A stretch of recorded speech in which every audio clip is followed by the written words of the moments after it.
तर चला सुरू करूया भाग 5वा. अभिजित आणि स्वरा जीव वाचवत जंगलातून बाहेर पडले. पण वृद्धाने शेवटच्या क्षणी सांगितलेले शब्द त्यांच्या कानात सतत घुमत होते. मंदिराच्या खाली सत्य आहे हे हे वाक्य त्यांना स्वस्थ बसू देत नव्हते. दुसऱ्या दिवशी पहाटे दोघेही त्या जुन्या गावातील शेकडो वर्ष जुन्या मंदिरात पोहोचले. मंदिर पूर्णपणे शांत होतं. फक्त घंटाचा मंद आवाज आणि पक्ष्यांचा किलबिलाट ऐकू येत होता.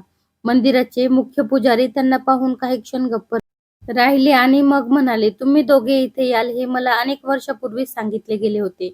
अभिजित आणि स्वरा आश्चर्यचकित झाले. पुजाऱ्याने त्यांना गर्भगृहाच्या मागील बाजूला नेले. तिथे दगडी फरशीवर एक विचित्र चिन्ह कोरलेले होते. त्याने एका जुन्या चावीने ते दगड हलवले आणि खाली जाणारा अरुंद जिना दिसू लागला.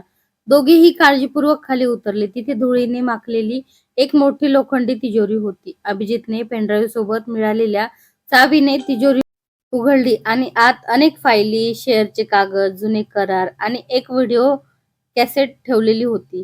त्या कागदपत्रावरून स्पष्ट होत होते की अभिजितच्या वडिलांनी स्वराच्या वडिलांची फसवणूक केली नव्हती. उलट दोघांनाही एका तिसऱ्या व्यक्तीने कट रचून एकमेकांविरुद्ध उभे केले होते आणि त्या व्यक्तीने दोन्ही कुटुंबाची संपत्ती स्वतःच्या नावावर करण्यासाठी खोटे पुरावे तयार केले होते. अभिजितचा विश्वासच बसत नव्हता. त्याने लगेच व्हिडिओ सुरू केला. स्क्रीनवर एक तरुण माणूस दिसत होता आणि त्याच्या शेजारी अभिजितचे वडील उभे होते. काही क्षणांनी तो तरुण कॅमेराकडे पाहून म्हणाला, जर हा व्हिडिओ कुणी पाहत असेल तर समजा मी जिवंत नाही, कारण माझा जीव घेण्याचा आदेश त्या माणसाने दिला आहे, जो आज समाजात सर्वात आदरणीय उद्योगपती म्हणून ओळखला जातो. हे ऐकताच अभिजित आणि स्वराच्या अंगावर काटा आला. कारण व्हिडिओ अचानक थांबला आणि शेवटच्या फ्रेममध्ये त्या उद्योगपतीच्या हातावर असलेली खास अंगठी स्पष्ट दिसत होती.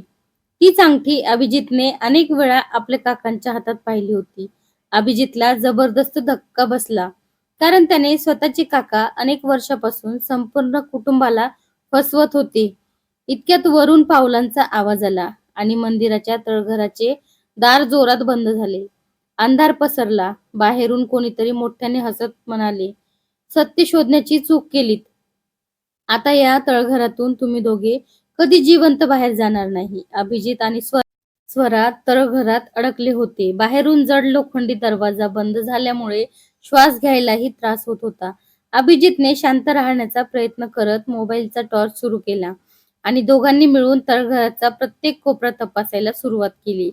काही अंतरावर भिंतीवर जुन्या काळातील एक मोठा नकाशा कोरलेला दिसला. त्या नकाशामध्ये तळघरातून बाहेर जाणारा एक गुप्त मार्ग दाखवलेला होता. पण तो मार्ग उघडण्यासाठी दगडावर कोरलेल्या 3 चिन्हाचा क्रम लावणे आवश्यक होते. स्वराने काळजीपूर्वक भिंतीवरील चिन्हे पाहिली आणि मंदिरातील दगडी फरशीवर पाहिलेल्या चिन्हांची आठवण काढत योग्य क्रम लावला. काही क्षणातच भिंत हलू लागली आणि एक अरुंद बोगदा उघडला. दोघेही त्या बोगद्यातून बाहेर पडले. पण बाहेर येताच त्यांच्या समोर काळ्या गाड्यांचा ताफा उभा होता. त्यातून अभिजितचे काका उतरले. त्यांच्या चेहऱ्यावर एक थंड हसू होतं. त्यांनी टाळ्या वाजवत म्हटलं, शेवटी तुम्ही तिजोरीपर्यंत पोहोचलातच. पण आता त्या कागदपत्रांचा काही उपयोग नाही, कारण काही मिनिटातच ते सगळे पुरावे नष्ट होतील. अभिजितने संतापाने त्यांना विचारलं, तुम्ही इतकी वर्ष आमच्या कुटुंबाला का फसवलं? यावर ते मोठ्याने हसले आणि म्हणाले, मला संपत्ती हवी होती, सत्ता हवी होती आणि तुमचे वडील माझ्या मार्गात उभे होते, म्हणून मी त्यांना आणि स्वराच्या वडिलांना एकमेकांचे शत्रू बनवलं. त्या क्षणी त्यांच्या माणसांनी अभिजित आणि स्वराला वेढा घातला. पण अचानक पोलिसांच्या सायरनचा आवाज घुमला. सर्व बाजूंनी पोलीस घटनास्थळी पोहोचले, कारण मंदिरातील पुजाऱ्यांनी आधी संशय असल्यामुळे गुपचूप पोलिसांना माहिती दिली होती. गोळीबार सुरू झाला. गोंधळात अभिजितने काकांच्या हातातील बंदूक दूर फेकली, पण ते जंगलाच्या दिशेने पळून गेले. स्वरा त्यांच्या मागे धावत असताना तिला एका काड्याजवळ ते अडकलेले दिसले. त्यांनी शेवटचा प्रयत्न करत स्वराला खाली ढकलण्याचा प्रयत्न केला, पण अभिजित वेळेवर पोहोचला आणि स्वराचा हात पकडला. झटापटीत काकांचा तोल गेला आणि ते खोल दरीत कोसळले. पोलिसांनी संपूर्ण परिसर ताब्यात घेतला, पण दरीत त्यांचा मृतदेह सापडला नाही. त्यामुळे सर्वांच्या मनात एकच प्रश्न निर्माण झाला, तो खरोखरच मेला की पुन्हा एकदा सावलीसारखा परत येणार होता? दुसऱ्या दिवशी अभिजितने सर्व कागदपत्रे न्यायालयात जमा केली आणि स्वराच्या वडिलांवरचा अनेक वर्षाचा कलंक अधिकृतपणे दूर झाला.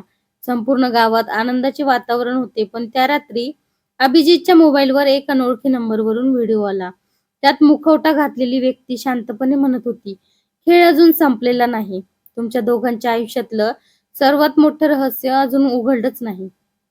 आणि व्हिडिओच्या शेवटी दिसलेल्या त्या चेहऱ्याने अभिजितच्या पायाखालची जमीनच सरकली. तर कशी